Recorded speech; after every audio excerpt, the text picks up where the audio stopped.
Hey guys, so we're going to take a look at the new PO shipment processing workflow, and I'll kind of get through it as best as we can. There's going to be details that are left out, and we'll get to those in due time. So to start, this is the weekly PO export that gets sent to PHT, and I'll run through it real quick, and then we can move on. This first tab is all the POs that we got for that given week. So this week we got 88 POs, and this data is pivoted from the raw data export, which is not going to be shown here, but just for the sake of your knowledge, this is going to be the document that our team uses to execute the POs. So this first tab just is called POs. This is formatted into the into columns that gets pasted into our PO tracker. So here you can see these are the same columns, and then once this data gets pivoted, it gets pasted in the PO tracker, so we can use that to help us facilitate the POs. Second tab here is the breakdown tab. So this is a comprehensive list of all items we received this week. So we received about 400 units ordered. Here in the cost column, you can see this week we've got about 283,000. That's including a large chunk of UK orders. This last column is kind of what we're concerned with. It's the CF naming convention. So let's say we want to just look at the first PO. We can filter on this, and then we see all the items in that PO, which can help us formulate the POs. Cool. So this third tab, cancel, this is a list of items that basically have broken MOQs or other broken data integrity issues. So we know that we've had this issue in VC where we're literally not getting titles exported from VC, so that's created a headache. But additionally, we know that this brand Swedish cloth, we're getting single unit MOQ, so we need to go in and fix the MOQs for Swedish cloth. Similarly for Wedit, we can see the vendor code that needs to be fixed. Lots of CBHLA here, UK stuff. So John kind of owns that tab. Here in the 0PO tab, this is the first piece of the automation workflow. This is just another pivot of the raw data, basically, that includes all the data that gets pasted into our Google Sheets page here. Once we paste in the data here, then the tool knows to basically create the 0 records from this data. So real quickly, I'll show you how to do that. One manual step here is because we do have the vendor name here. What's required to create the 0 record is actually the contact email. So here on another tab, we've got all our contacts from 0. So we're just going to paste North Star Sports. And this is why this is kind of a challenge, because in this case we have a data integrity issue, and it's not North Star one word, it's actually North Star 2 words. So we can find that, we find their email, and then we paste that in there.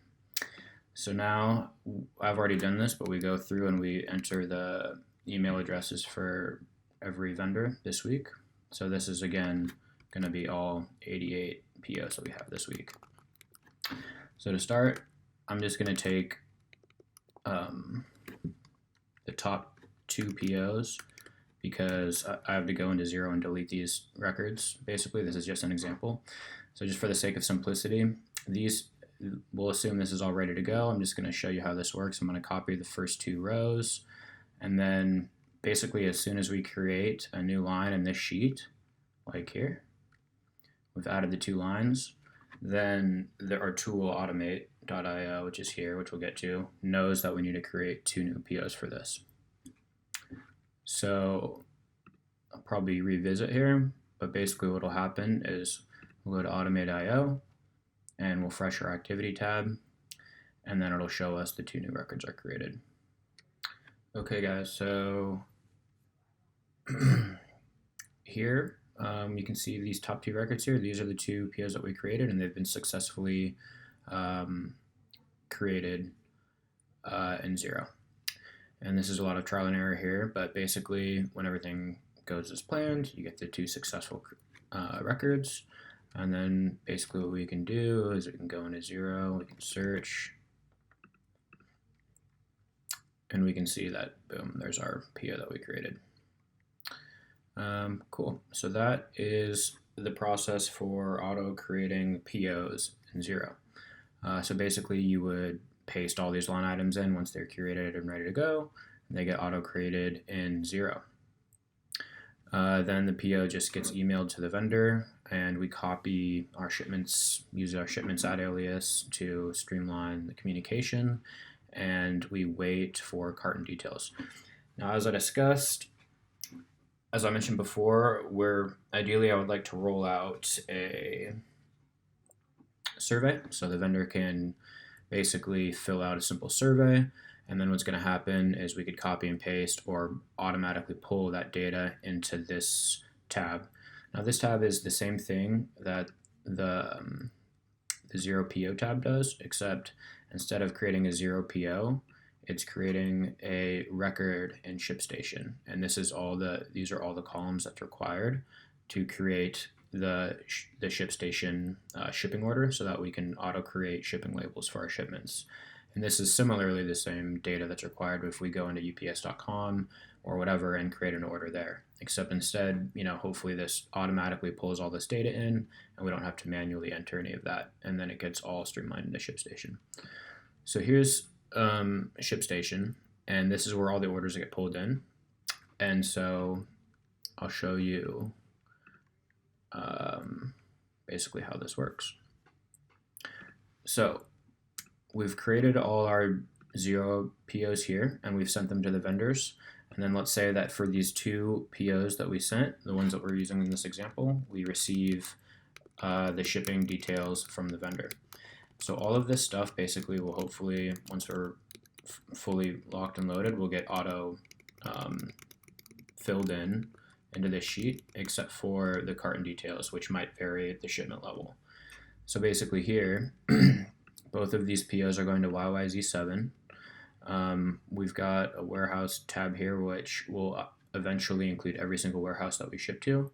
And then ultimately, this will basically VLOOKUP or automatically pull in here, whatever the case may be. But for now, I'm just populating this data because let's just assume that we have what we need here to fill these, process these shipments.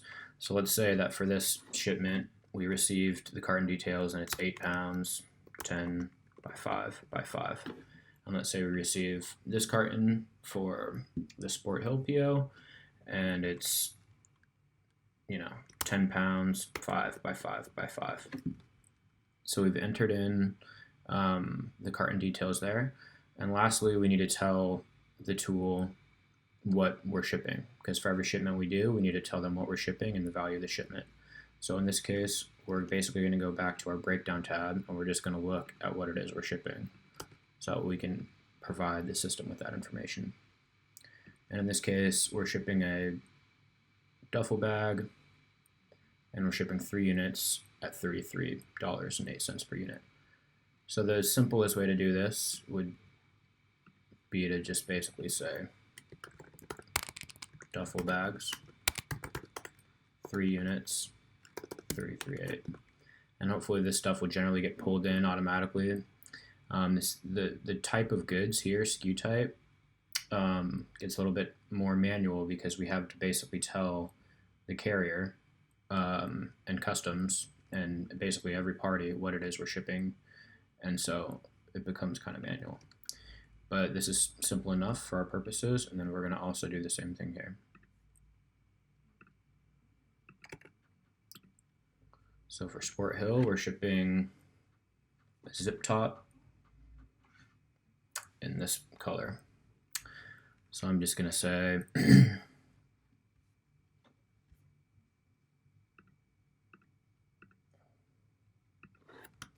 sport jacket, 12 units, and each unit is 13235. Of course, you can copy paste this, or hopefully this will all get pulled in automatically once we finalize this workflow. So boom. So here we've got everything we need.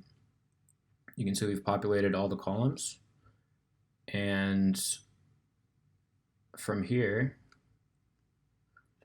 we're going to take this data, copy, and similarly just paste it into our automate.io Google Sheet, except we have a second tab here. This first tab is the one that we used initially to create 0 records, and this second tab is the one for shipments. And none of this stuff is really relevant. You can delete it out or you can leave it. The important thing is that when you add 2 new lines, like this, the tool knows that it needs to create the records. So basically what will happen here is we've added the 2 lines, and then we're going to have the tool automatically create the records in ShipStation. So here we are. Those 2 entries that we entered into the spreadsheet have created our 2 records in ShipStation. And this is where it gets kind of cool, and ShipStation is a pretty convenient tool for us. Now we can just basically take a look at our shipments here.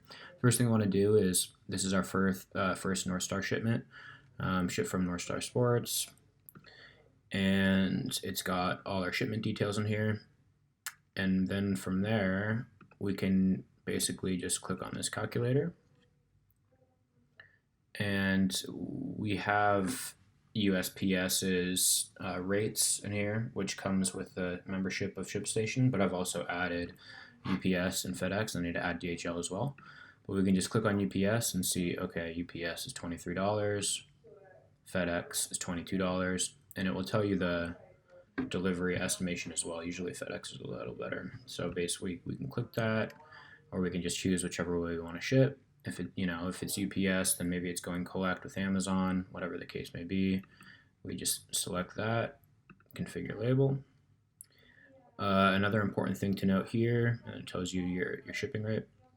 Another important thing to note here is that we can add more packages.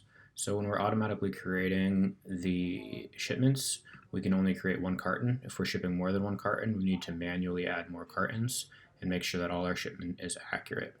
We've got our duffel bags, 3 quantities. We've got our ship to address. If you want to, you can validate this, make sure that it's correct. But it is correct. This just says there was a change, but it's not a bad error. It's a good error.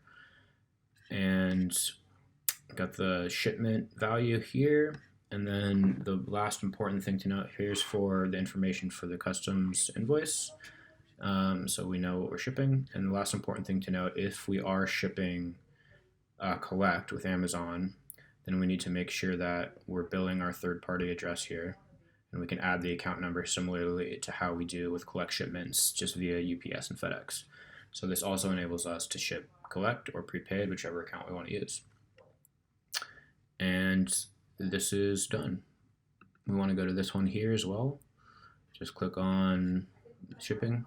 If it's collect shipment, chances are we'll just go UPS. If it's prepaid, oftentimes you go FedEx. If it's better priced, also quicker delivery. If it's a really large shipment, we're almost always shipping DHL. So we can just select whatever the thing may be, and we're basically done. We've got all our shipment locked and loaded. We know where it's going. We know how much the value of the shipment is, everything for customs info, etc. From here, the cool thing is we can just select them all that we're done. And then right here is your create and print label. We create all the labels, and it also creates any customs paperwork that's necessary for us. It all downloads, and then we can email the vendor those labels, and then basically file or archive these records. And this obviously can be done as frequently as you want. So we can do 1 shipment at a time if it's urgent, or we can, every couple of days, we can process 10 shipments. It all happens on this Google Sheets tab. So thanks. This is obviously, there's going to be a little more tricks as we go and flesh this out, but that's the high level process.